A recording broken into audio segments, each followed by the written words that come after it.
तो आज हम बात करने वाले हैं उन 4 खास YouTube सेटिंग्स की जो एक सफल क्रिएटर के मुताबिक किसी भी चैनल को तेजी से ग्रो करने में मदद कर सकती हैं। चलिए सीधा मुद्दे पर आते हैं। तो ये कहानी ना बहुत से क्रिएटर्स की है। जी जान लगाकर मेहनत की, बेहतरीन वीडियो बनाए, लेकिन चैनल की ग्रोथ वो वहीं की वहीं रुक सी गई है।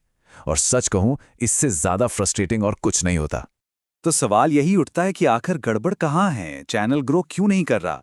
क्या दिक्कत सिर्फ कंटेंट में ही है या फिर कोई ऐसी टेक्निकल चीज है जिस पर किसी का ध्यान ही नहीं गया?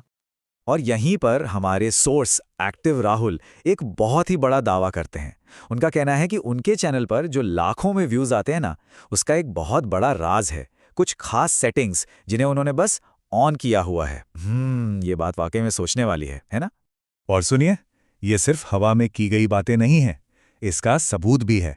जरा इस नंबर को देखिए, क्या कमाल का रिजल्ट है। सिर्फ और सिर्फ 47 सब्सक्राइबर वाले एक चैनल पर 28 दिनों के अंदर 13,000 व्यूज। इससे एक बात तो साफ है कि सही सेटिंग्स छोटे से छोटे चैनल के लिए भी गेम चेंजर हो सकती हैं। तो चलिए पहली और सबसे जरूरी कैटेगरी की सेटिंग से शुरू करते हैं। ये वो सेटिंग्स हैं जो व्यूअर्स के साथ एक मजबूत कनेक्शन बनाने में मदद करती हैं, ताकि वो सिर्फ व्यूअर ना रहें बल्कि एक कम्युनिटी का हिस्सा बन जाएं। तो पहली सेटिंग है सारे के सारे कमेंट नोटिफिकेशंस को ऑन करना। देखिए, जो शुरुआती सब्सक्राइबर्स होते हैं ना, वो किसी भी चैनल की नींव होते हैं। उनसे जुड़ना सबसे ज़्यादा ज़रूरी है, और ये सेटिंग ठीक यही काम करती है। और इसे ऑन करना भाई बहुत आसान है। करना क्या है, बस अपना YT स्टूडियो ऐप खोलें, प्रोफाइल पर टैप करके सेटिंग्स में जाएं, फिर पुश नोटिफिकेशंस में जाकर कमेंट्स पर टैप करें और वहां ऑल को सिलेक्ट कर लें। बस हो गया काम। अब जरा इस बात को ध्यान से समझिए, ये बहुत काम की है। YouTube की जो डिफ़ॉल्ट सेटिंग होती है ना, वो सिर्फ इंपॉर्टेंट कमेंट्स दिखाती है। इसका मतलब ये कि हो सकता है कई नए और एक्साइटेड व्यूअर्स के कमेंट्स मिस हो जाएं, वो दिखे ही नहीं। लेकिन जब ऑल को चुना जाता है तो हर एक कमेंट नजर आता है। इससे होता यह है कि शुरुआती फैंस को जवाब देकर एक लॉयल कम्युनिटी बनाई जा सकती है। चलिए अब बात करते हैं उन सेटिंग्स की जो सीधे सीधे YouTube के एल्गोरिदम को बताती हैं कि भाई इस कंटेंट को ज़्यादा से ज़्यादा लोगों तक पहुंचाओ, मतलब एल्गोरिदम को अपने लिए काम पर लगाना।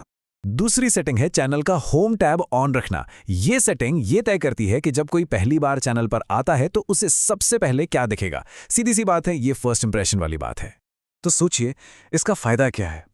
ये सेटिंग ना एक तरह से चैनल की बेस्ट ऑफ या हाईलाइट रील की तरह काम करती है। ये अपने आप ही सबसे पॉपुलर वीडियो को सबसे आगे रख देती है। अब जब कोई नया विजिटर आता है और देखता है कि अरे, इन वीडियो पर तो पहले से ही हजारों व्यूज हैं, तो एक तरह का सोशल प्रूफ बनता है। उसे लगता है कि इस चैनल में दम है, और फिर वो सबसे अच्छे कंटेंट को देखता है, जिससे सब्सक्रिप्शन के चांस भी बढ़ जाते हैं।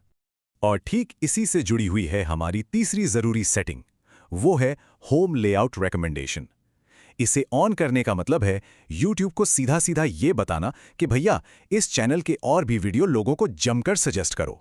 हाँ, एक बात का ध्यान जरूर रखना है, ये दोनों सेटिंग्स YT स्टूडियो ऐप में नहीं मिलेंगी। इसके लिए मेन YouTube ऐप में जाना होगा। वहां यू टैब पर क्लिक करें, फिर अपने चैनल के नाम पर, और फिर वो जो पेंसिल वाला आइकन दिखता है ना, उस पर टैप करें। वहीं पर होम टैब और होम लेआउट दोनों को ऑन करने का ऑप्शन मिल जाएगा। अच्छा, अब एक बहुत ही जरूरी चीज पर आते हैं जो चैनल के ग्रो होने के साथ साथ और भी जरूरी हो जाती है, और वो है सिक्योरिटी। एक ऐसी सेटिंग जिसे ज्यादातर लोग इग्नोर कर देते हैं, लेकिन यही सेटिंग चैनल को बचा सकती है। ये चौथी और आखिरी सेटिंग है चैनल परमिशंस की सही समझ। होता क्या है कि जैसे जैसे टीम बड़ी होती है, लोगों को चैनल का एक्सेस देना पड़ता है, और बस यहीं पर एक बहुत बड़ा रिस्क भी छिपा होता है। हमारे सोर्स एक्टिव राहुल इस बारे में बिल्कुल साफ साफ चेतावनी देते हैं। वो कहते हैं कि अगर टीम का कोई मेंबर थोड़ा चालाक हो और उसकी नीयत खराब हो, तो वो पूरे चैनल को ही आपसे चुरा सकता है। इसलिए यह समझना बहुत बहुत जरूरी है कि किसे कितना एक्सेस देना है। इस मामले में हमेशा सावधान रहना चाहिए। तो हमने 4 बहुत ही पावरफुल सेटिंग्स की बात कर ली, लेकिन रुकिए, अब आता है कहानी में सबसे जरूरी ट्विस्ट। एक ऐसी सच्चाई जिसे कोई भी सेटिंग, कोई भी ट्रिक कभी नहीं बदल सकती। तो क्या इसका मतलब ये है कि बस इन सेटिंग्स को ऑन कर लिया और चैनल रातों रात वायरल हो जाएगा? क्या ये कोई जादू की छड़ी है? जवाब है बिल्कुल नहीं। देखिए, ग्रोथ की असली चाबी हमेशा हमेशा एक ही चीज रहेगी और वो है क्वालिटी कंटेंट। ये सेटिंग्स एक रॉकेट बूस्टर की तरह है। ये स्पीड तो दे सकती हैं, लेकिन सोचिए, अगर रॉकेट ही ठीक से ना बना हो तो बूस्टर बेचारा क्या ही कर लेगा। तो आखिरी और सबसे ज़रूरी बात जो समझने वाली है वो ये है कि टेक्निकल सेटिंग्स अच्छे कंटेंट को पंख लगा सकती हैं, उसे और ज़्यादा लोगों तक पहुंचा सकती हैं, लेकिन वो ख़राब कंटेंट को बचा नहीं सकती। अगर ये सब करने के बाद भी चैनल ग्रो नहीं कर रहा है तो शायद आईना देखने का वक्त आ गया है, मतलब अपने कंटेंट पर और काम करने का। क्योंकि आखिर में लक्ष्य तो एक ही होना चाहिए, ऐसे वीडियो बनाना जो ऑडियंस के लिए सच में वैल्यूएबल हों। यही कामयाबी का असली मंत्र है।